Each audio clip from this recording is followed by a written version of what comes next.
Hi, in this video I'm going to do some blending of beers. I've talked about this occasionally in my videos. It's something that I've been getting really into over the past few years, but only with certain styles. I haven't done it much with stouts, a little bit, but my favorite thing to blend is probably fresh Saison. I've got Cambridge Brewing Company's Working Class Hero here, 4.5%, made with citrus peel, and then wild ale.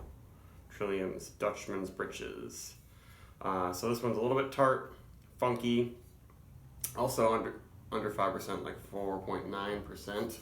So I really like blending, kind of sour wild ales, especially if they're really sour and barrel aged. Blending those with a bunch of fresh Saison to suit my tastes, because I love funky, slightly tart Saisons, Farmhouse ales, but I just can't handle lots of acidity these days. I just don't like it. Doesn't feel good with the whole acid reflux it can cause.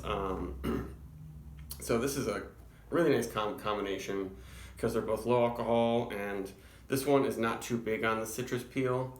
Actually, I've been buying cases of this from the brewery, Cambridge Brewing Company. At the brewery, they're doing cases for $20 because it's getting kind of close to its Best By date, but it's a Saison.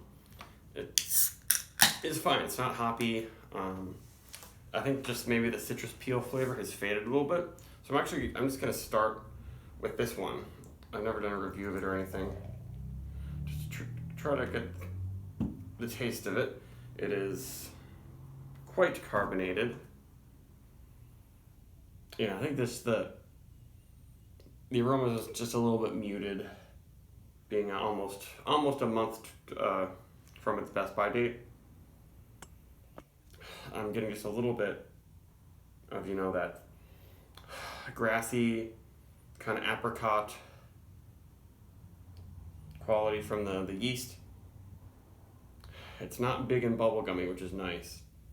It seems like it's a little bit more like Saison DuPont style than some of these American Saisons that use some American hops, and they use I don't know what yeast or how they're fermenting in particular, but a lot of them can be really bubblegummy and remind me more of like Belgian pale ales. I'm not a huge fan of that. And the citrus peel is really subtle in this. And there's a little bit of spice going on. Really spritzy and refreshing. Just a little bit sweet, but handled very well. So let's see how it goes with the Dutchman's Breeches here. So this one uses Trillium's house culture, so it's got a little bit of lactic acid in there, definitely some Brettanomyces funk, but it's not barrel aged. I don't even know if it's really aged that long in like a stainless steel tank. It hasn't really developed a huge amount of acidity and funkiness, but it was bottle conditioned thoroughly. So that's one good thing, is if you have a really nice bottle conditioned wild ale, it'll give you that nice head and effervescence that you might not have from a not naturally carbonated fresh Saison. And that looks very nice in the glass there. I'm actually surprised there aren't more bubbles. It might have to do with just how hot and humid it is right now. Ooh.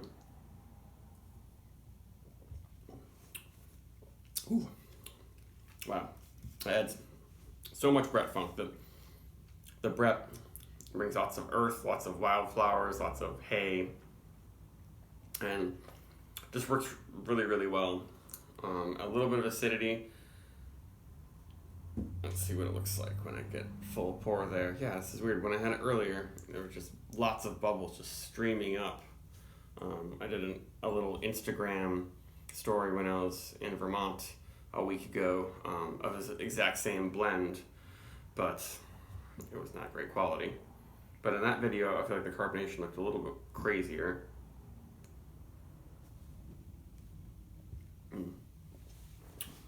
But just a little bit of a really expressive wild ale. This one's great because it's really inexpensive from Trillium. I did a review of this one if you wanted to check that out. But it adds so much. You don't even need that much to add to the Saison.